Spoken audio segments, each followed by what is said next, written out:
The Crucible of Desperation. The recruitment center on New Denver looked like any other government building, utilitarian, gray, with sharp angles that seemed designed to cut through hope as efficiently as a laser through steel. Elizabeth Sanchez remembered that day with a clarity that both haunted and defined her, a memory etched so deeply into her consciousness that time seemed to fold around it. 6 billion volunteers. 200 selected. 100 in the first group. And her, the sole survivor. The day began like most days during the war, with an underlying current of desperation that had become the baseline of human existence. Interstellar War One, ISW-1 as the bureaucrats called it, had been raging for 3 years.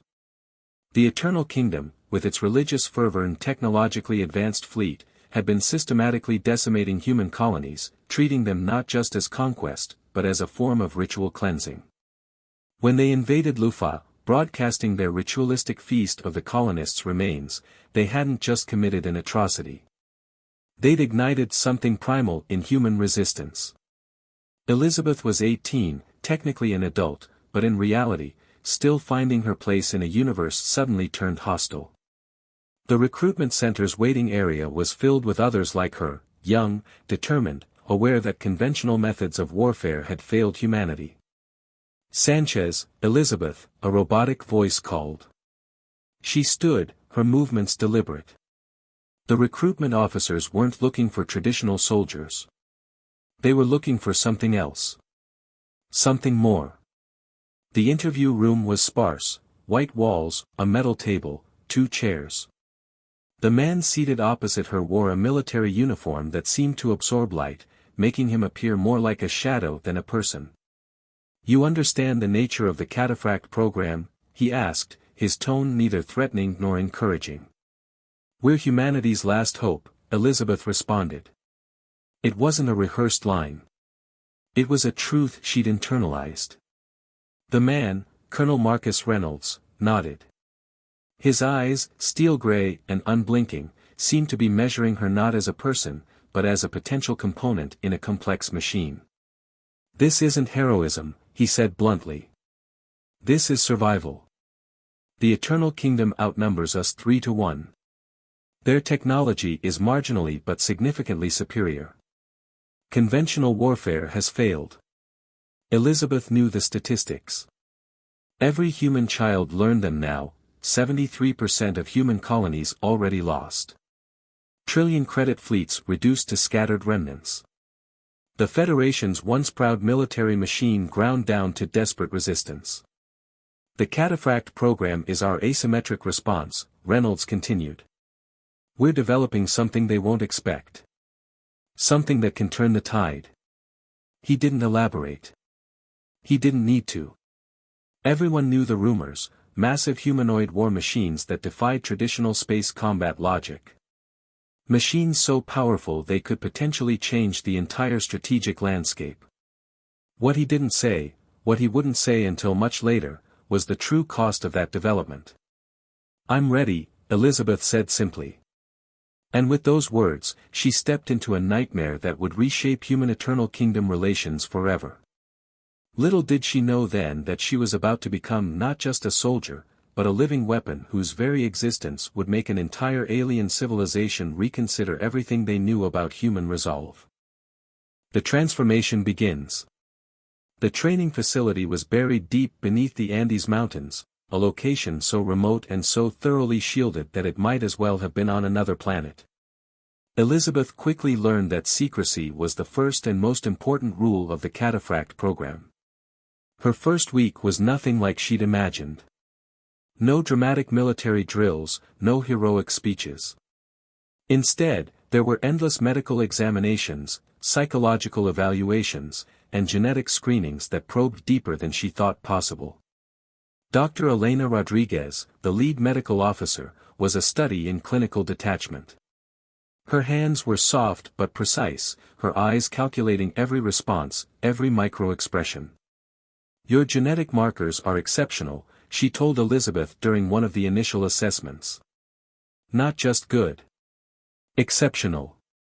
What Dr. Rodriguez didn't say, what she couldn't say without breaking the carefully constructed facade of hope, was how those exceptional markers would be both a blessing and a curse.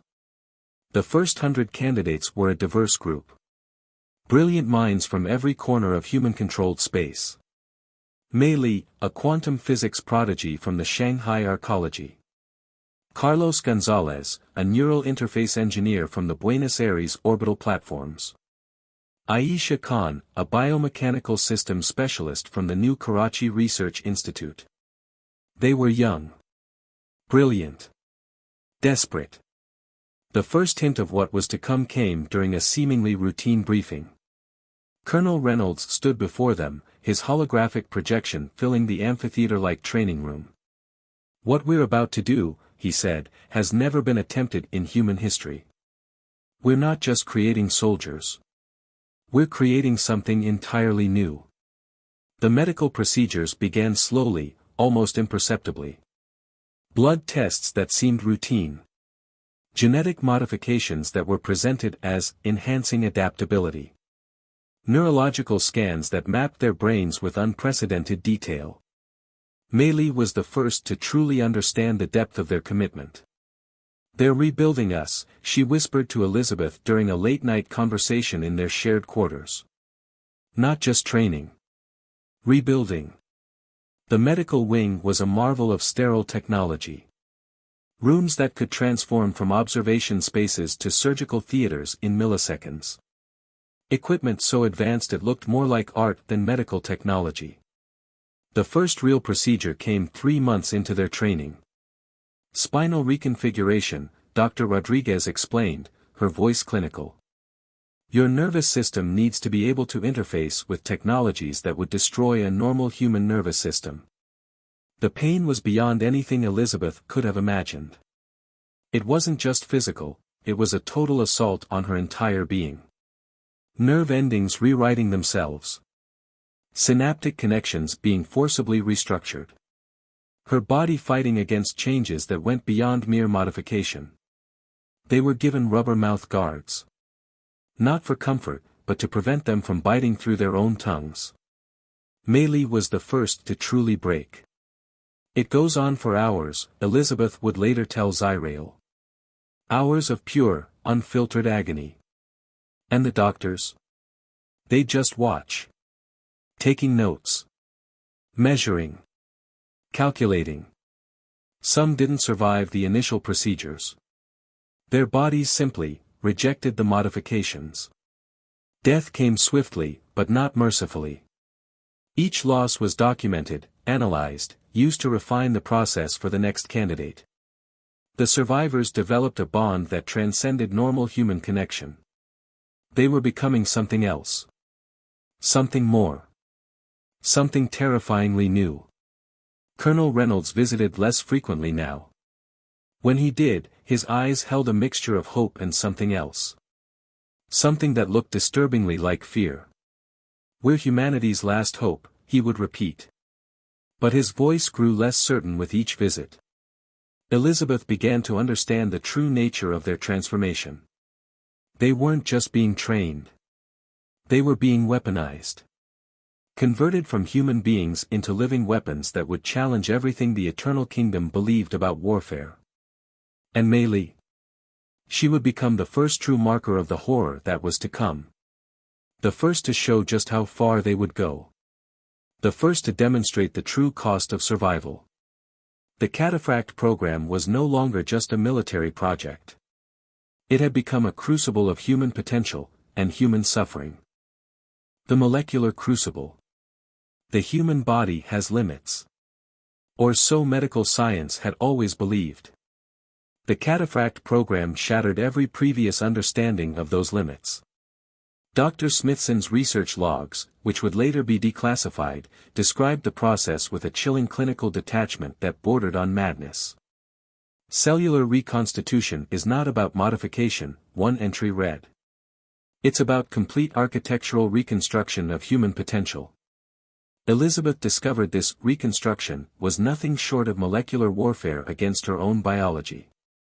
The procedure they called neural interfacing began on a Tuesday. Not that days meant anything anymore in the underground facility. Time was measured in increments of pain, of survival, of incremental transformation. Your brain will become more than an organic computer, Dr. Rodriguez explained. It will become a living weapon system.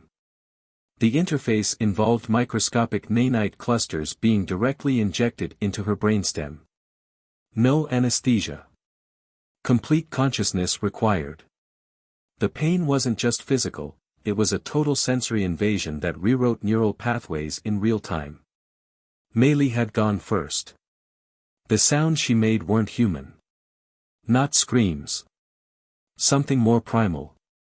A language of pure suffering that echoed through the sterile corridors. "We're losing her," a technician muttered. But they didn't stop. They never stopped. The nanites did more than create neural connections. They restructured cellular memory, rewired synaptic responses, and created redundant neural networks that could survive conditions no normal human brain could withstand. 63 candidates entered this phase.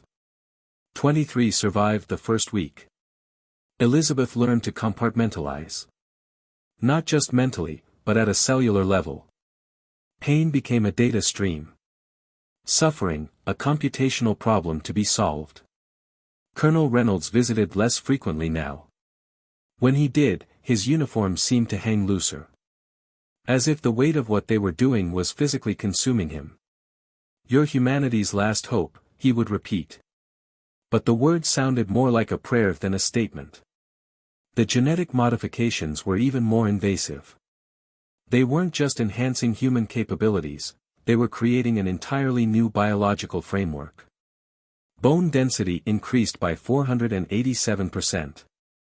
Muscle fiber became something between organic tissue and advanced carbon composite materials. Blood became a complex fluid that could self-regulate, carry 10 times the oxygen, and rapidly heal microscopic damage. "We're building living weapons," Dr. Rodriguez would say. Not soldiers. Weapons. Some candidates' bodies rejected the modifications violently. Spontaneous cellular disintegration. Neurological cascade failures. Complete systemic shutdown. Meili's transformation was different. More extreme. Where others failed, she seemed to absorb the modifications like a dark miracle. Her cellular regeneration is unprecedented, Dr. Smithson noted in his classified reports. She's not just surviving. She's evolving. But evolution comes with a cost. The psychological evaluations became more than assessments. They were interrogations of human endurance. Each candidate was systematically stripped of conventional human responses, rebuilt with a mission-driven consciousness that transcended individual survival. Love. Fear. Attachment. Conventional emotions became tactical vulnerabilities to be surgically removed. By the time the first phase was complete, Elizabeth understood something profound: they weren't just preparing for war. They were becoming the war. Meili watched her with eyes that no longer looked human. Cold. Calculating. A living weapon waiting to be deployed. "We were fucked," Elizabeth would later tell Zyrael. "And they made us into something that could unfuck humanity." The Cataphract program was no longer a military project. It was a species-level survival mechanism. And Meili would be its first true testament. Weapons forged. The final stage of the Cataphract program was less about medical procedures and more about weaponization. They weren't just modifying human bodies, they were creating living battle platforms that defied every known principle of warfare. The massive humanoid machines waiting in the underground hangar were nothing short of impossible. 100 meters tall, they looked like gods of mechanical war, sleek, impossibly complex, each one a fusion of organic intelligence and cutting-edge technology that made traditional space combat look like children's games. Elizabeth stood before her assigned Cataphract, its surface a complex matrix of adaptive materials that could shift molecular structure on demand. It wasn't just a machine. It was an extension of herself. Dr. Rodriguez approached, her typical clinical demeanor replaced by something closer to reverence. "The interface is complete," she said. You're no longer just piloting. You're becoming one with the machine. The neural link was instantaneous. More than a connection, a total merger of consciousness. Elizabeth could feel every microscopic sensor, every quantum computational node. The Cataphract wasn't just a weapon. It was a living organism that responded to her thoughts faster than traditional neural interfaces could even process a command. Mei Li's transformation had been different. Where others required complex interfaces, she seemed to merge with her Cataphract at a fundamental level. Technicians whispered about her abilities, how she could predict enemy movements before they happened, how her machine seemed to anticipate threats with an almost supernatural precision. The first live combat simulation destroyed everything the military strategists thought they knew about warfare. 5 Cataphracts against a simulated Eternal Kingdom battle group. The results were so devastating that the initial recordings were immediately classified. "We're not just changing how we fight," Colonel Reynolds told the assembled military leadership. "We're changing the fundamental concept of combat." Each Cataphract was more than a machine. It was a complete weapons system. Adaptive armor that could redistribute molecular structures to absorb or deflect different types of energy. Weapon systems that could reconfigure mid-battle. Computational capabilities that made artificial intelligence look primitive. But the true weapon was the human inside. Elizabeth discovered that her modified body was now capable of processing information at speeds that made traditional human cognition look like ancient mechanical computing. She could track thousands of simultaneous threat vectors, make complex tactical decisions in microseconds, and interface with her Cataphract in a way that blurred the line between organic and mechanical. The psychological conditioning was equally brutal. They weren't just trained to fight. They were conditioned to become pure mission-oriented entities. Emotions were tactical data points. Fear was a computational problem to be solved. Mei Li embodied this transformation most completely. During one simulation, she destroyed an entire simulated battle group without firing a single conventional weapon, her Cataphract manipulating energy fields, causing massive cascading system failures across the enemy fleet. "We were fucked," Elizabeth would later reflect. "And this was how we would unfuck ourselves." The final test came unexpectedly. An actual Eternal Kingdom scout fleet detected their training facility. What was supposed to be a covert operation became their first real baptism of fire. 5 Cataphracts launched. The battle lasted less than 17 minutes. When the electromagnetic interference cleared, nothing remained of the Eternal Kingdom fleet except dispersing plasma and scattered molecular debris. The universe had just changed forever. Humanity was no longer fighting for survival. They were fighting to become something entirely new. The diplomatic aftermath.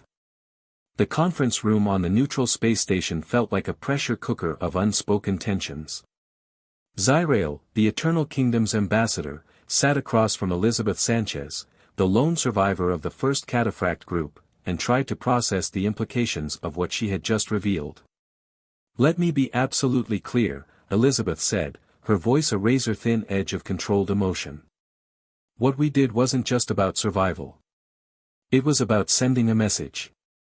The message was written in the scattered remains of entire Eternal Kingdom battle groups.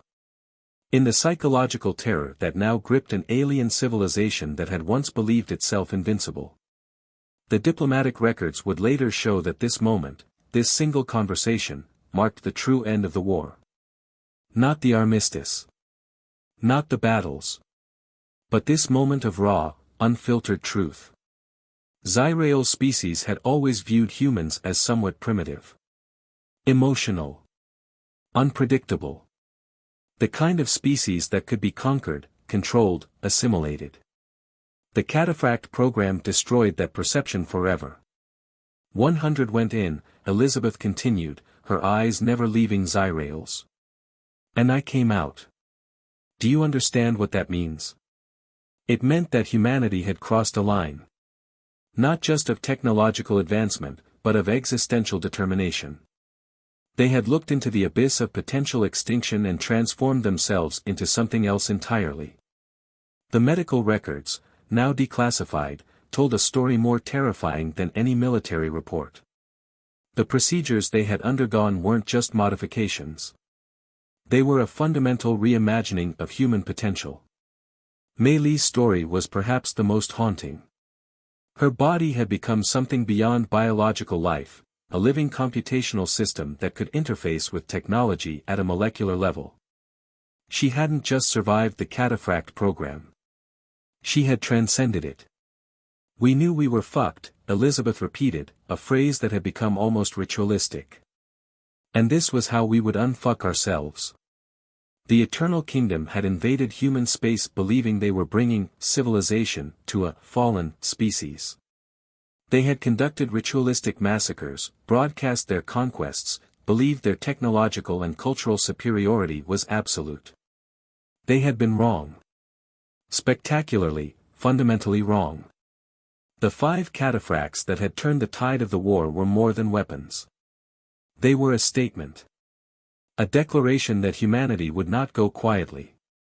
That when pushed to the absolute limit, they would redesign themselves, remake themselves, become something entirely new. "Your intelligence suggests we're planning an invasion of New London in 17 months, Zyrael said, trying to regain some diplomatic footing. "Is that related to?" Elizabeth's laugh was sharp, unexpected. "An invasion? No. What we're planning is far more interesting. The diplomatic records would be sealed. But the message was clear, humanity was no longer a species to be conquered. They were a species that would reshape reality itself to survive. Mei Li, though gone, was the first proof of this. Elizabeth was the messenger. And the Cataphract program was just the beginning. "We were fucked," Elizabeth said one last time. "And now, we're not." Outside the conference room, the green planet continued its silent orbit, a reminder that life finds a way. Always.